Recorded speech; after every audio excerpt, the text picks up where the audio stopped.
Hi, and welcome to another edition of WCW Cyber Edition. I am your host, Tsega Thompson, the founder and CEO of Genesis Security Consulting Limited, also known as GSC. Some things happened in my life in my early years of college, and I pivoted, and it took me a moment because I was so working towards that goal for years, and I felt like a quitter for a minute. And then I took a look, and I was like, what could I do? What could I do? And originally, I was thinking banking and finance because, number two industry in the Bahamas. But then I was like, I always liked computers. I remember from I was young playing with a Mac, the print shop in the early days. And I said, computers are the way to go. If I get into computers, I should always have a job. And so I started my bachelor's in information technology, realized right off the bat that I did not like programming. And from there, when I was finishing, I was speaking to a friend at the time who was in an IT already, and he suggested that I try IT security. He said, and it's a newish department. I think it works well with your personality. And so I called up the person in charge and I said, hi, I know you don't know me and I don't know you, but I'm coming to work for you. And about 9 months later, I started out in IT security. Regarding certifications, do I think they're important? Yes, I do. Do I think experience plays a role? I also do. Early in my career, I got a lot of certs, and then you have to go through the trouble of actually maintaining those certs, and each one of them is money, not just time, but they're money. And although there are some crosses, sometimes there aren't. So I think it's important. I like more strategic certs, like the ones that are impactful. Like there are some certs that you get that are more widely recognized than others, like the CISSP. There is a level of accomplishment, or the CISA or the CISM, that comes with obtaining those certs. But I also really prefer more hands-on certs. Like one of the certifications I always regret not doing is the OSCP, which is the Offensive Security something something. But it's a hands-on cert, and it deals with ethical hacking and Kali Linux and some sweet stuff, which I think really prepares you for work, especially if you're an analyst or a pen tester or stuff like that. So the certs you choose and the path you choose, I think, will also be determined by what you want to do in cyber. And if you're not sure, I feel like, hey, take some time, play around, especially if you have the opportunity by your organization to kind of cross-train in different areas. I think it'll always be good for you to determine where your passion lies.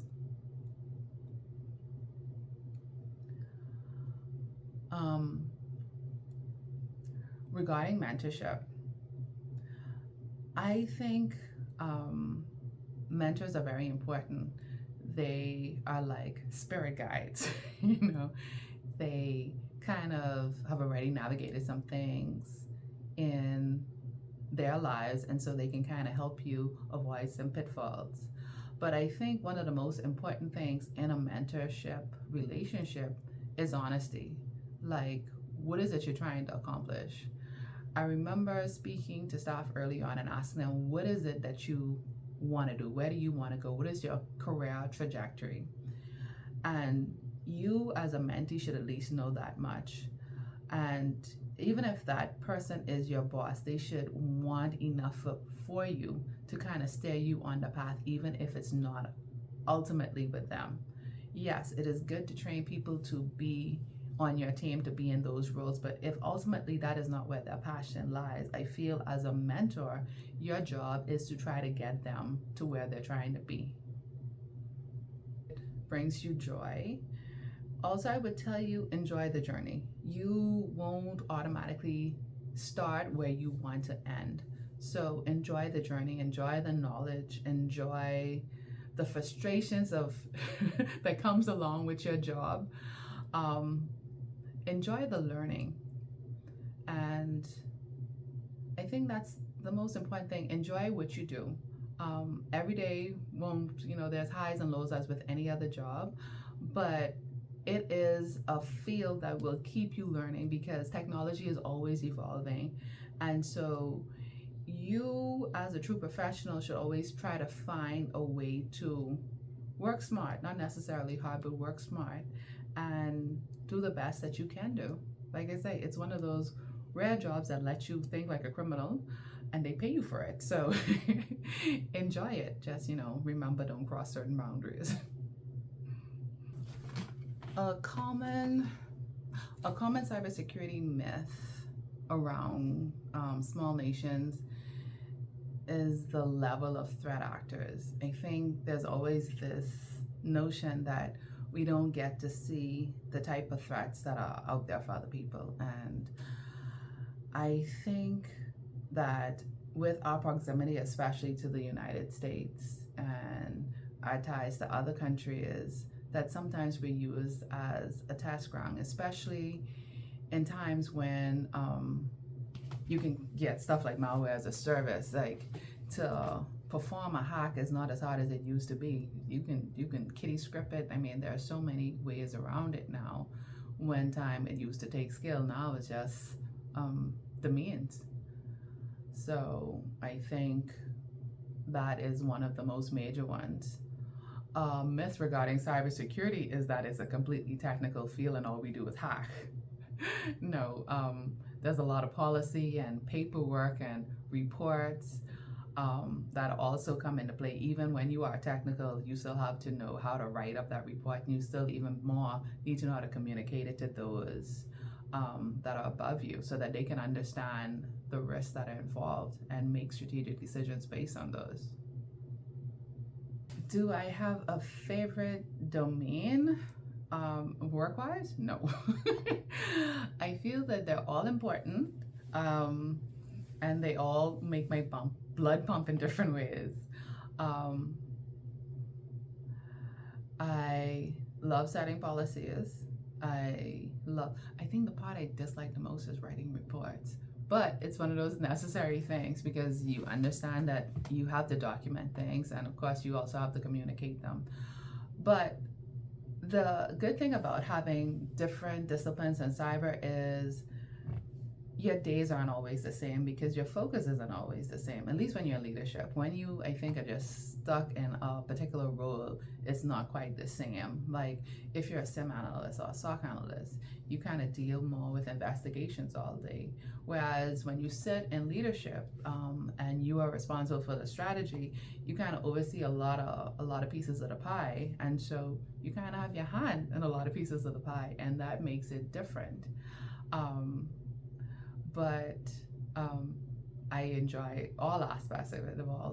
Interestingly enough, I like operational resilience. I like doing tabletops. I like going through the plan.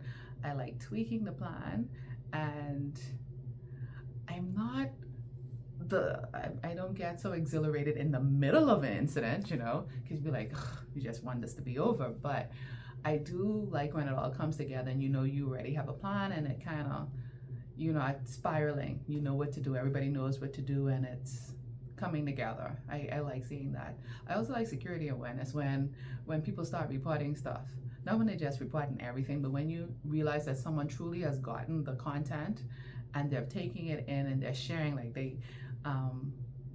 you have a proud moment. You feel like a parent. You be like, yes, finally they get it. What was the proverbial fork in the road for me? Career-wise, it would be making decision to move from technical more into administration, or in other words, from moving from a senior analyst into actual leadership. Why? I really wanted to move abroad, and honestly, I think it would have been easier if I had stayed as an analyst. Because have you looked at the amount of analyst jobs out there? But it was a decision that ultimately I enjoyed because it stretched me, and at the time I was asking for professional growth. I was praying for it, so it was one of those things that I got and appreciated in the long run, because it also kind of set the background and foundation for where I am now, as my own boss, as a leader and a CEO. getting here is, I think, advancing anyone's career is a lot of times a team effort. I think I did a lot of work by myself, but again, I think I had support along the way. Sometimes it was the immediate manager, sometimes it was the VP. I remember I had a VP at one point that really advocated for me to advance. And when I didn't know what direction I was going in, he kind of gave me some guidance along there. I think that's one of the roles mentors play in your life, even when it's informal or unexpected. A word of advice I would have told my younger self would have been to network. I had a lot of networking opportunities, but my introverted self didn't let me be great then. I stood more to myself, and now in this place that I'm in, I'm understanding the importance of networking.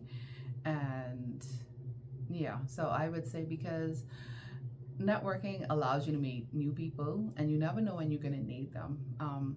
Sometimes from your network, you will find a champion, and champions are great because they say your name in rooms where you don't even enter, well, before you even enter those rooms. So that's always a plus. And through your networking, you may also find a mentor, which is, again, also a good thing.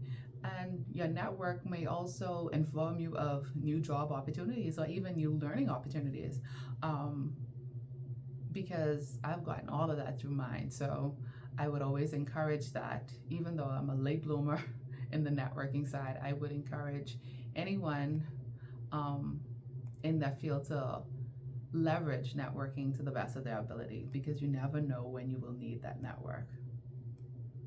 I thought it was important to make myself the final guest on the show. Why? Because I think it's important that you always recognize how awesome you yourself are. Even if no one else pats you on your back, you should always know when you're doing a good job. You should have that type of relationship with yourself to notice that, hey, you're doing well, to encourage yourself.